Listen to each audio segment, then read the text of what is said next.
You like Whoa, that? baby. You That's heard my it here natural first. vibrato. You heard it. I was gonna say That was uh custom too. I'm just gonna send the charge to you. that I was usually I usually don't sing in public. see There that may be Nata. bugs on the rest of you mugs, but there ain't no bugs on me. See, not only does he talk to me and text me, he sings live on my show. Let's go, let's go, let's Wait a go. minute, I corrected our show. Hey. Oh man, I tell you, this is again, man. If you guys want to keep shouting stuff out, man. Keep throwing dates, times, names, anything you want. I mean, this is one of those times just to let it loose. So we got Laura. It's Yeah. all blurry. Yeah. We got Lori. Where's Lori at? Where's Lori? Lori's she is our Athens, Athens connection. Alabama.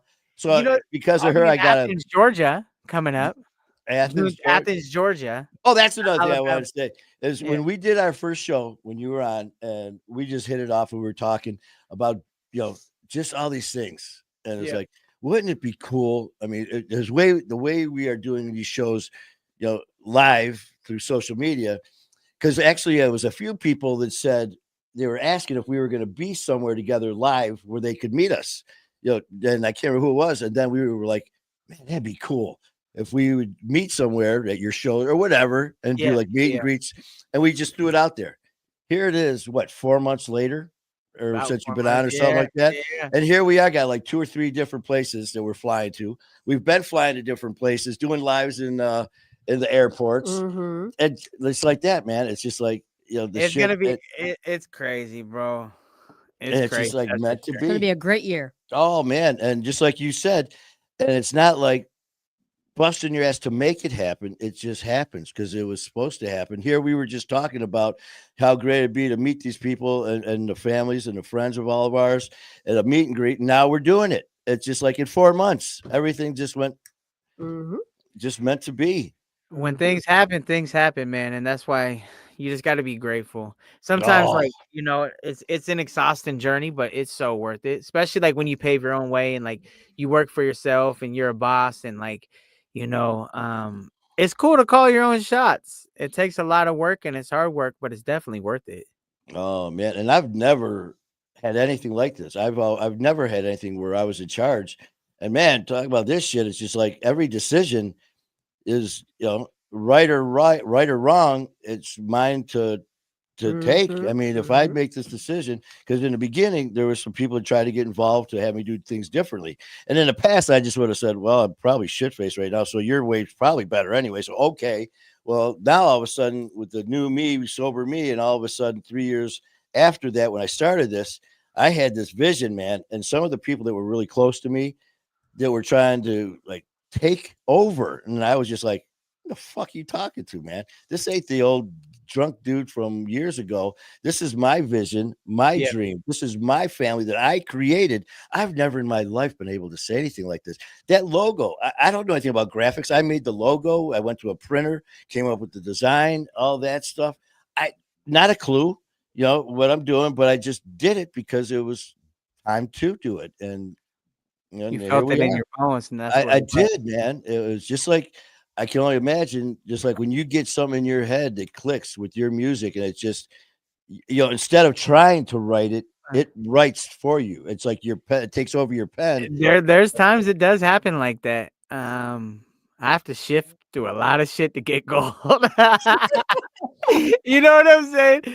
There was something, and I can't remember the exact numbers, but it was like how many songs like are so and so put out. Like Elvis Presley put out like 800 songs or something, and only like 30 of them were like worldwide known. Or like Picasso did like 1,100 paintings, and only like 40 were famous. You know what I'm saying? So it just shows you like the percent rate is less than 1%, even for like people that are like known as the best, known as famous, known as, and that's why it's like we got to remember. And I've been a lot better on myself too. Like these last few days, I've been in here and I had this song and I'm still working on it, and nothing was hitting. And then like I was in there for like 3 or 4 hours, and I was like, okay, I think I got the chorus sounding pretty decent. Like It's definitely not where I want it. And then like slept on it, came back the next day, and I was like, that's all right. Let me see what I can do. And then it's like wrote a verse, and I was like, oh, that's kind of shit. You know what I'm saying? And then sit on it, and then come back the next day. I was like, oh, let me work on these parts. And then like after like 3 or 4 days of doing that, now last night I'm like, it actually sounds pretty cool now, right? It But it was took all mesh. days and days and days, and it's just it's being patient with myself. And I've been trying to be in the studio more and understand that, like, especially hearing those numbers, because there was like even like Thomas Edison how many inventions he had patented. It was like a crazy number, but he's only known for the light bulb It's just worldwide. nuts. Everything you touch doesn't turn to gold, man. And like No, with you and all your music and stuff, I've never obviously written music, but I kind of have because I used to write poetry, which yeah, I guess you put it into music. But what I would do is next to my chair at home, I'd always have a notebook just sitting there. And at night, I'd be watching TV, and sometimes I would just pick it up and just start writing poems. And there was one I had a guy I rode with in the club, and he got killed. And I was getting ready to go to his funeral.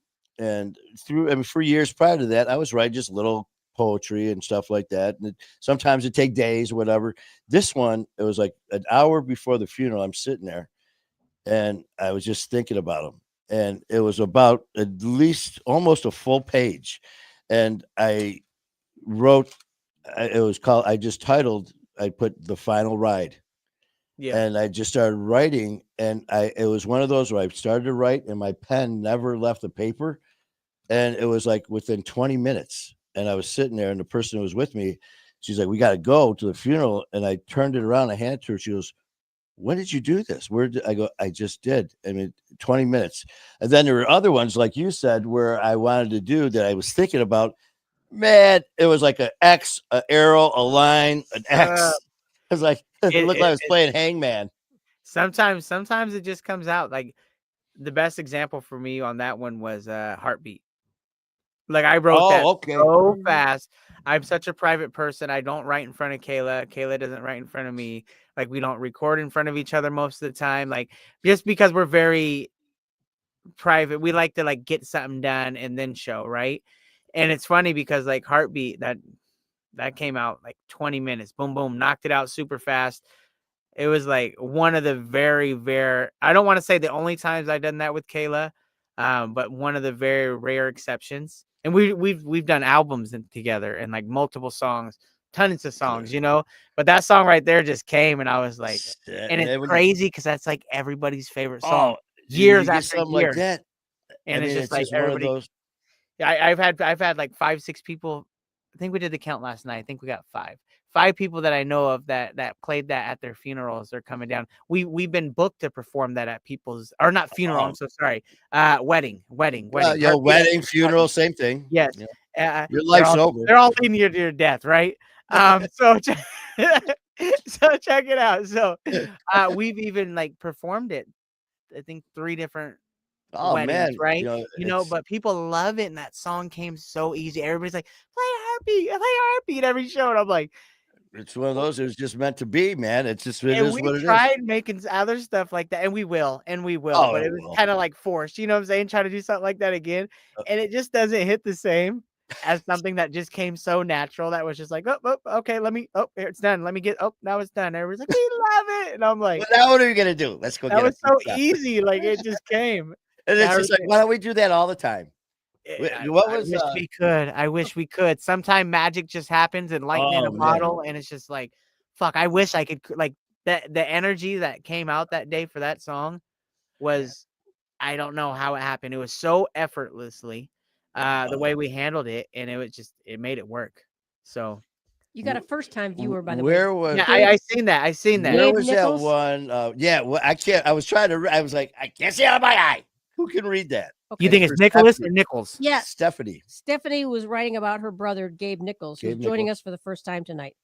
They haven't really been super close, but Gabe's been able to work on our relationship over the past 8 months, so I'm thankful for him.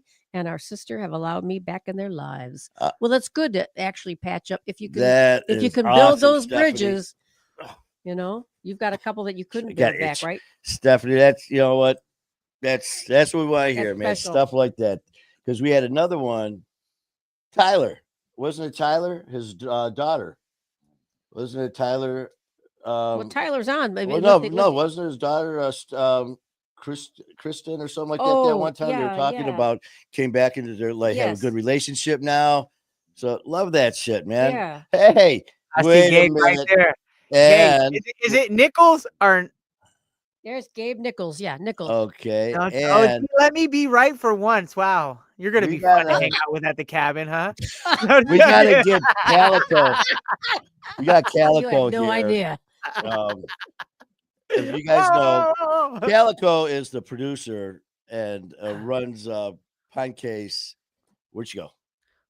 I run New York. Where'd she go? She didn't just recently. Oh, did she leave a comment? I'm actually going to be on Calico right there. You're going to be on? Because I'm going to be on her show too with Kalisha. Well, at least they didn't call you Grandpa. Oh, they did. They call me Young Grandpa. They called me Grandpa. Association. Thanks a lot. Calico didn't.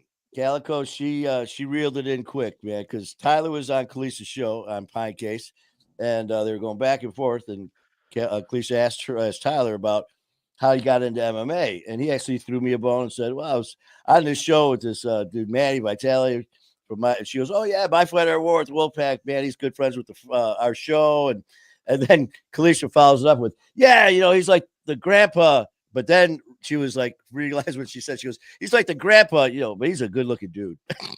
Good old looking geezer, huh? Yeah. So then I was going to do the show, and Calico runs everything.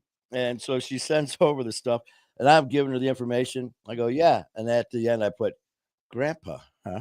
And then she says back, she said it. Well, February 4th, I will be on there. I don't know when. Oh, February 4th. Wait a minute. That's what I'm on. No. We're both on February 4th. Don't you do this to me. Don't you? Can I get a little bit of shine? Oh, Manny, I hop on your podcast. You stay off the ones I do, okay? We could do a guest appearance together. Oh, what you know about that, Manny? Actually, I well deserved. Okay. And for the record, OG, you are correct, okay? Gabe, thank you for clarifying that. It is Nichols. Okay. There you go. Gabe, welcome. You go. And you know what? That's awesome, man. I love that shit. And Stephanie's awesome. So I'm really glad that you're here. We have a lot of fun here. I'm not sure if you've seen any other shows or anything like this or our platforms, what we do. We like to always have fun. But I tell you what, if you get a chance on Wednesdays, Gabe, tell you what, Wednesdays, pop on here because you're not going to see all the stuff that you saw at the beginning of the show. What you're going to see is myself and Skylar Ray on Wednesday night at 7:00 Eastern time. Music and mayhem, tearing shit up about we're going to be talking a lot of his music, a lot of his touring, a lot of the events and meet and greets. It's true. And all the mayhem, which is usually my freaking life. And then you combine it all together and you got music and mayhem. Mm-hmm. And we have a lot of people just chime in.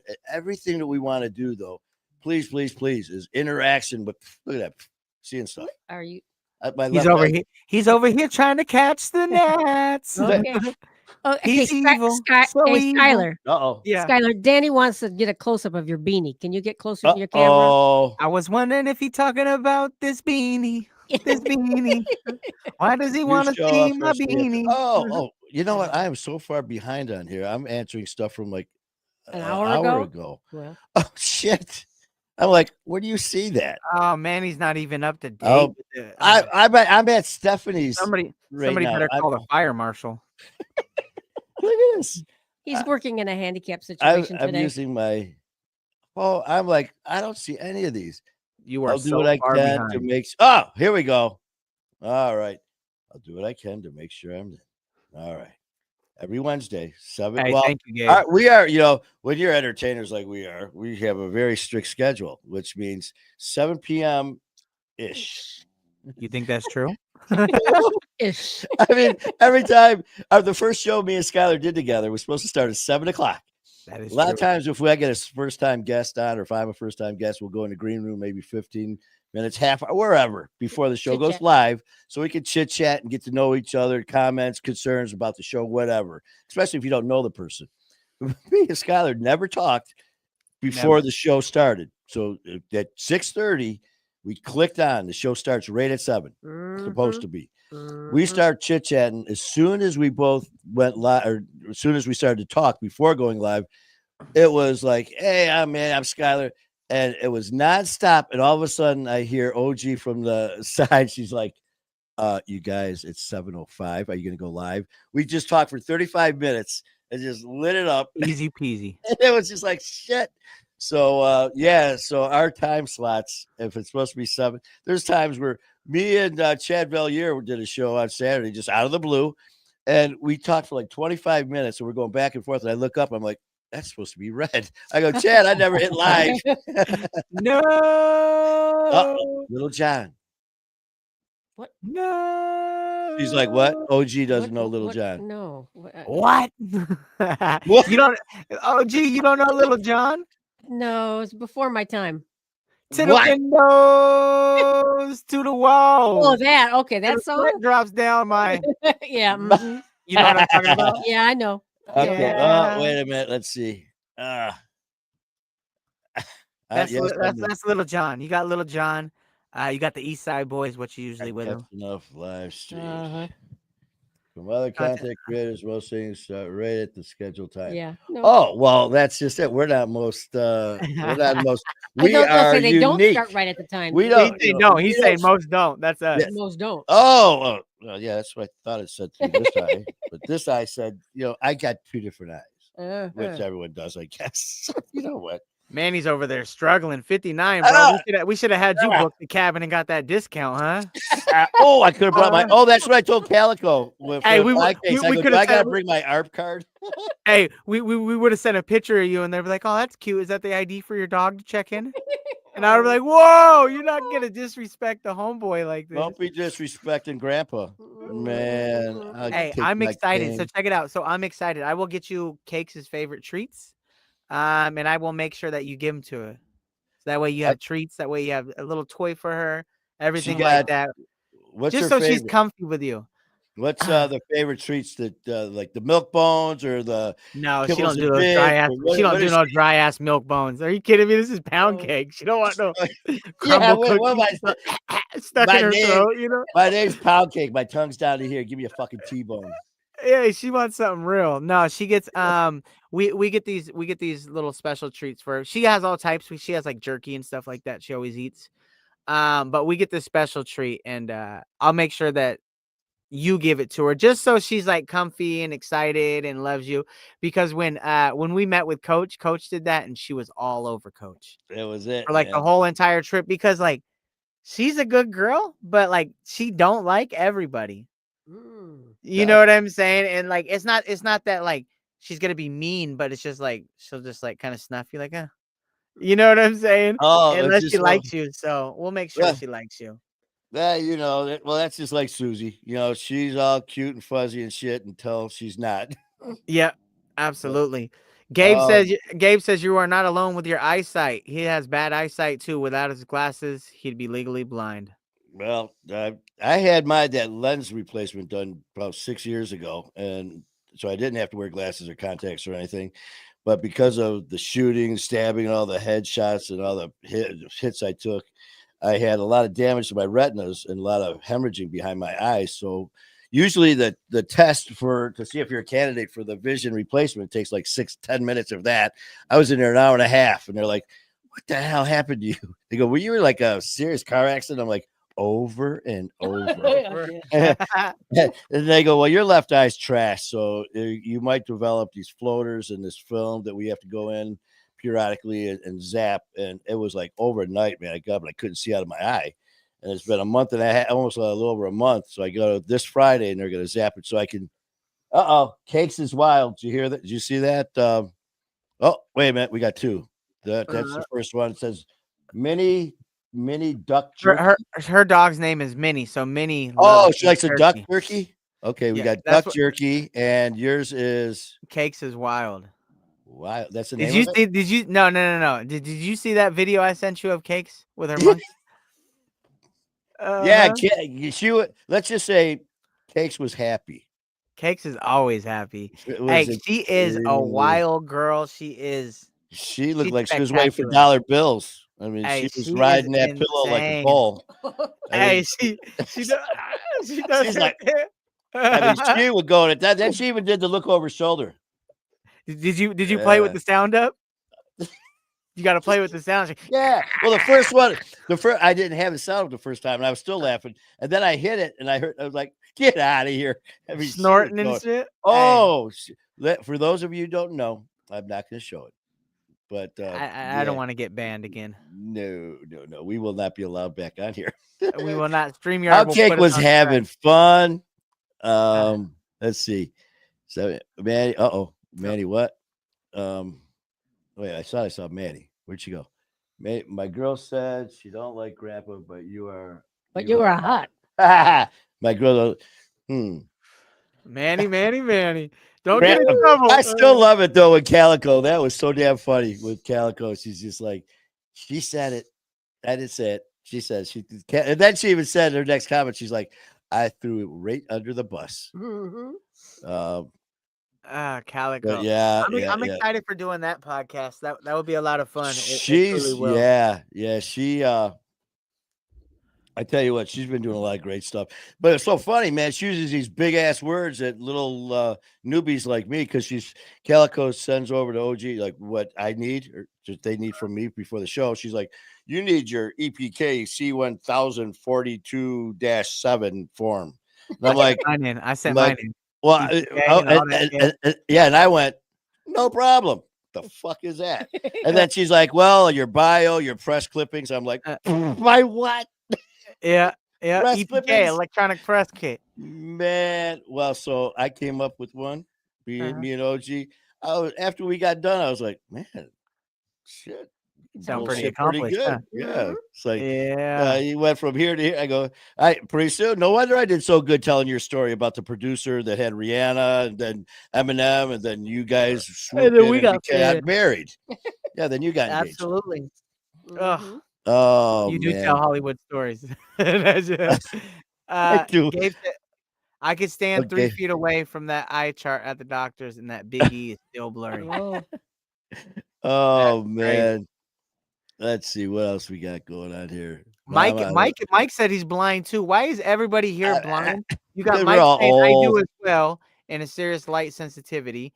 But I could see colors in the dark, and that's rare. See, these aren't we want the happy. Well, you know what? No, we want them all. Dan said my eyesight sucks as well, but I refuse to wear my glasses unless I'm driving. Please wear while you're driving. Well, thank you. Good no. Crazy. Let's see. Looks like something about bridges being burned. Out of all the bridges I burned when I started to get sober, family bridges are the only ones I'm willing to work on repairing. Others worth fixing for me because they were negative in my life. Burned it intentionally. You know what? Some of the ones, and it's funny you say that, man, because I was thinking about I was at Mass one time and they were talking about these sermons about how the people that you think are positive influence in your life and everything's going great and really, really good. And then all of a sudden, bam, the door slams shut on something that you feel is so good. And that person is no longer there and they're gone. And another door opens with someone else. That's like, this isn't right. This is not how it's supposed to be. And it's exactly how it's supposed to be. Because even though things were going great in your eyes, it wasn't your destination. That person took you as far as they could go, and everything else after that was negative. This door opens for a person you didn't accept, and your path just shot up the fucking charts. And I remember hearing that. Not everybody's supposed to come with you. Exactly. No. With you to the next level, and that's the truth. And that's not a negative or a slam on anybody, but some people are fine going to here and staying there, and that's nothing wrong with that. Other people, like when I first started doing this, Ian Bick and Dan and Don from Hard Knocks, all these shows that I did at the very beginning, I was so blessed to have them because these guys got in my face and called me out because here I am talking shit. What do you want to do, man? I want to do what you guys do. And I want to be just as good as you. And then I'm like, no, you know what? Why would I want to be just as good as you? I want to be better. I want to be the best at what I do. And that's not being narcissistic or conceited. No. Why would I want to do something half-assed? Or you just do what your comfort level is that's fine. But like for me and you, we're workers and doing this shit because when we were talking about all the stuff we do, you're like, man, that's why we fit so good. It's because I want to keep doing more and more and more and more. And that's you. So us together, that's why in 4 months of just getting to know each other, we're doing live events, we're doing meet and greets, we're flying out here, flying out there in less than 4 months because it's a good mix. It's supposed to happen. Grinding. And that was that one door shut on somebody, this door open, and here we go.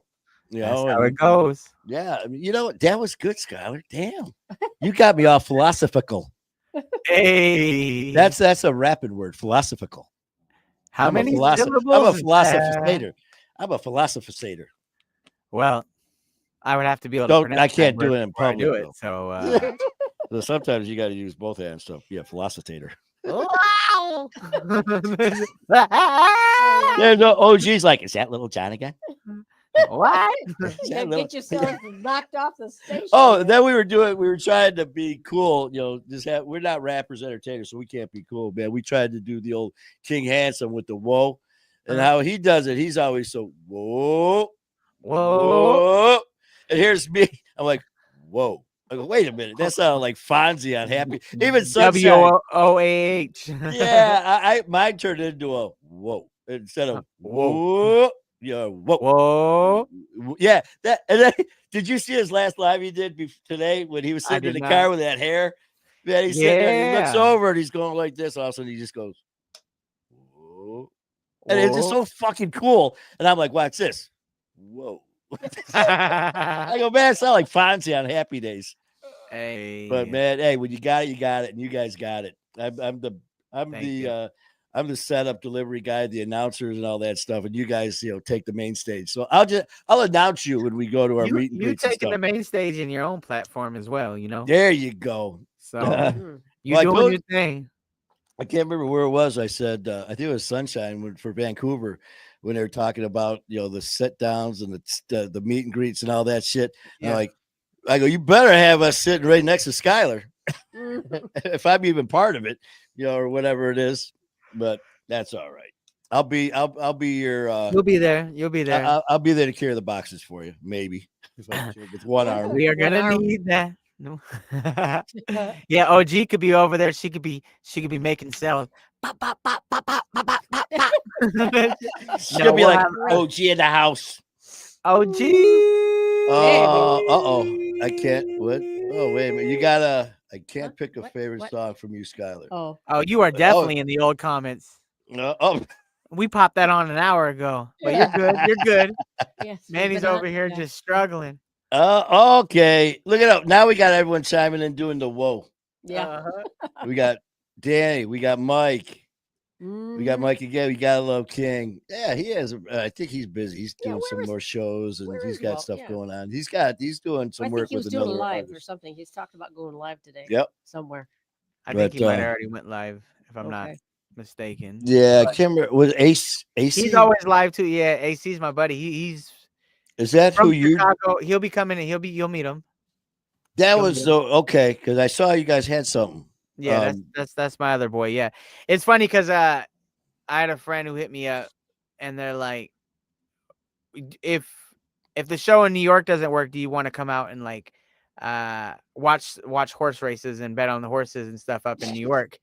And I was like, that sounds fun. It would, and it'd be nice to see my friend.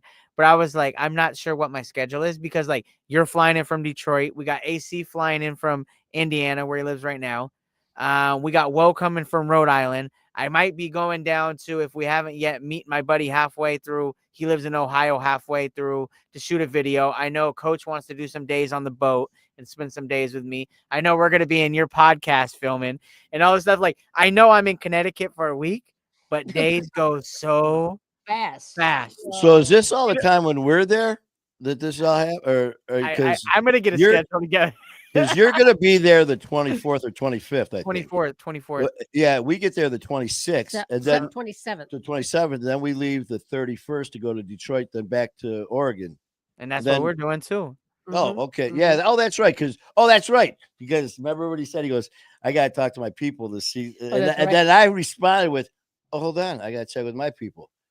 Hey, OG, are we going? Yeah.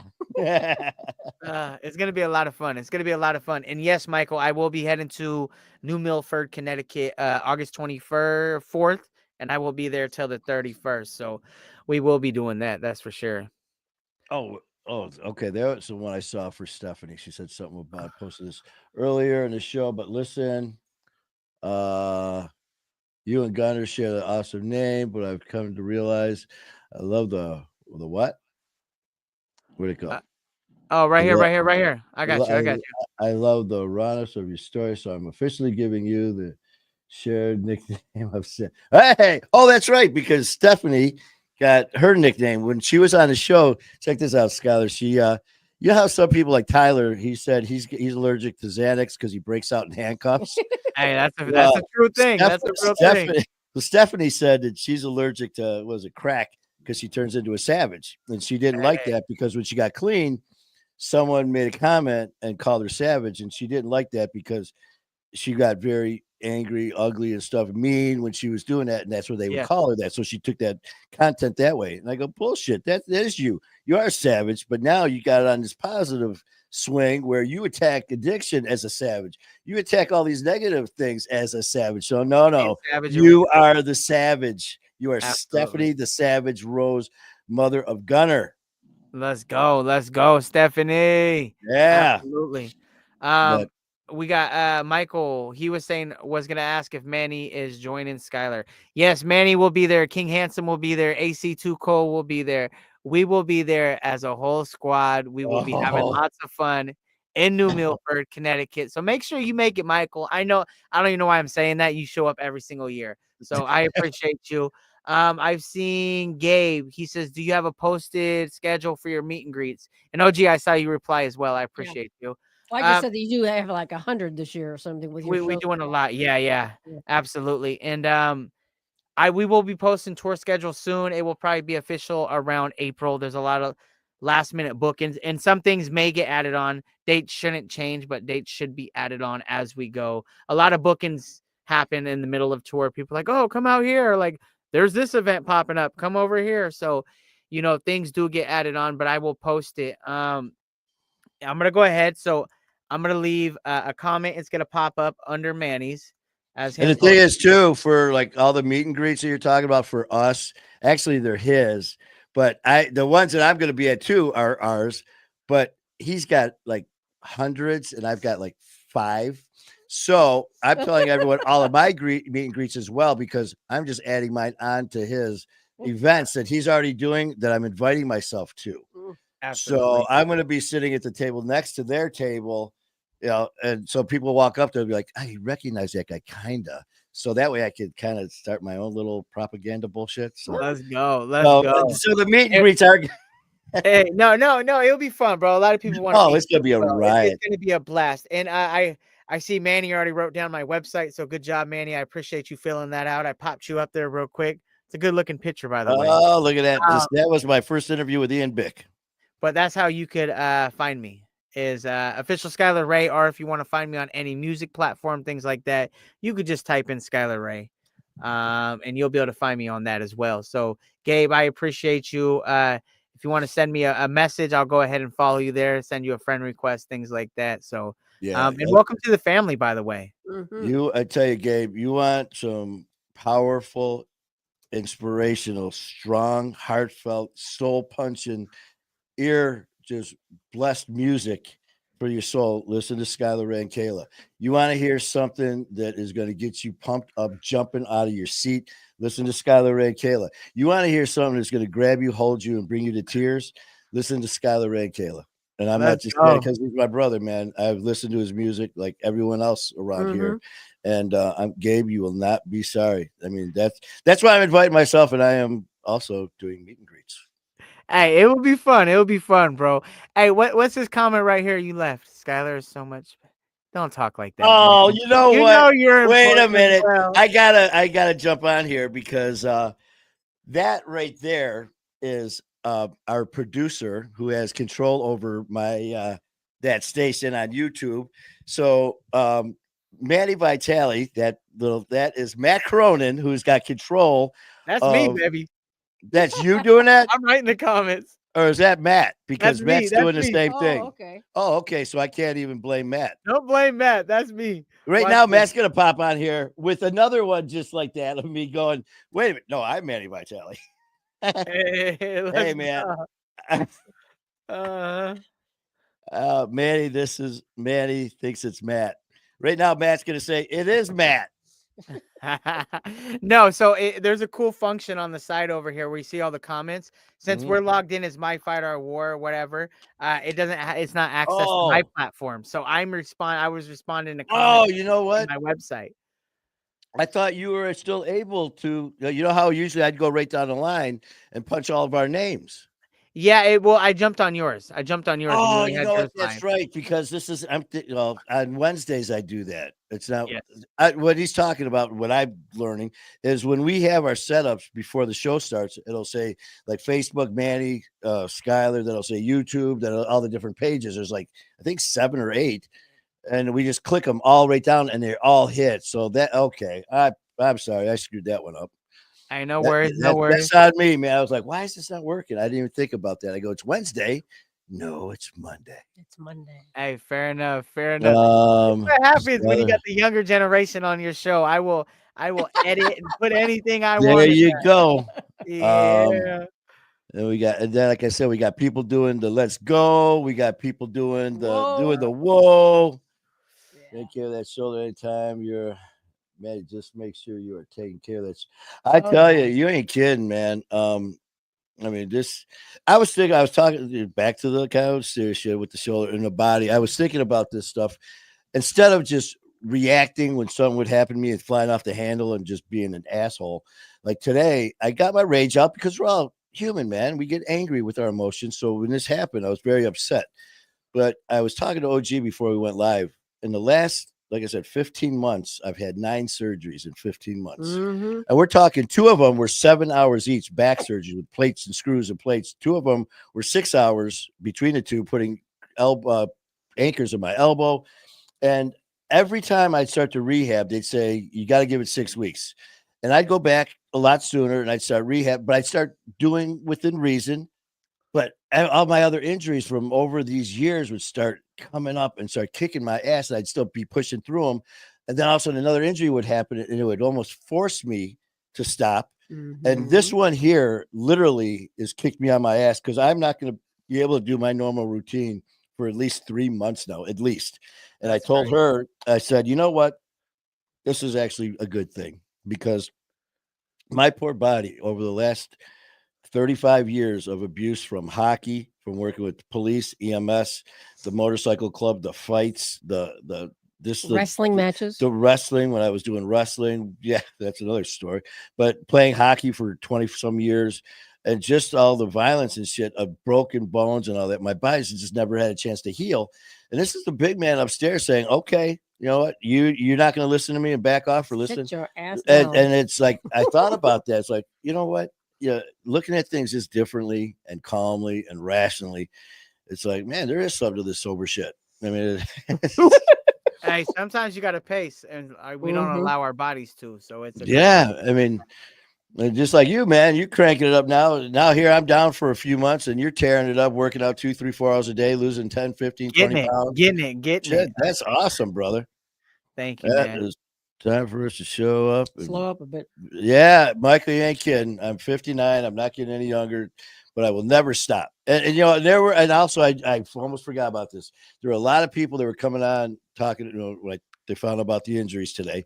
And a few of them were, you know, well, you're doing too much. You shouldn't be in the gym. Well-meaning, but. And the thing is, I mean, I do a lot. I not overachieve. I will do a lot because I'm not that guy that's going to sit there and be a puss and all that. And I'll push myself past pain, but I'm not an idiot. I have been training in the gym for 35 years training. I've been a certified trainer for almost 15 years. I've trained friends of mine who are pro bodybuilders. I mean, I know how to train. And like a lot of people are saying, you're not listening to your doctors. To that, I'm just want to say, remember, just because someone has MD or counselor, and I'm not disrespecting anyone, but I just want to get my personal feelings out there about this because I've had people jumping on me recently about me doing stuff. where our doctors are telling me don't do. If I would have listened to my doctors 5 years ago, I had 2 doctors tell me I was going to be dead in 6 weeks because they had MD after their name and specialist. I have the same thing going on. All I'm saying is listen to them, but remember, a doctor, a counselor, whoever has initials and titles, before they had that title, they're a person with thoughts, emotions, their own agenda, their own criteria, their own work ethic, and all that. Take their advice to the highest level and their experience and listen to them. But listen to your body.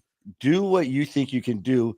Don't do anything stupid. I mean, yeah, I did a lot of things that were way too much, but I know my body better than any fucking doctor does as far as physically feeling what I can and can't do when I'm in the gym. They're telling me to lift 35. That's, like I said, disrespecting anyone. But just remember, don't put too much clout in just an initial and a title, because somebody, look at the problems we've had with addiction. You go to someone who has MD or coach or counselor on their jacket and on their diploma who's having a shit fucked up life for the last year or two and are losing their faculties for whatever reason. You don't know that. No, people didn't know about us. So all I'm saying is have some faith in yourself. Listen to yourself, listen to your body. Always get advice from the professionals. But and like I said, I'm not disrespecting anyone of the family that was telling me to back up, because I do appreciate that. But I've been, like I said, trained 35 years, a certified trainer. I'm an EMT. I'm not some just clown that's going to hurt myself, but God knows I have.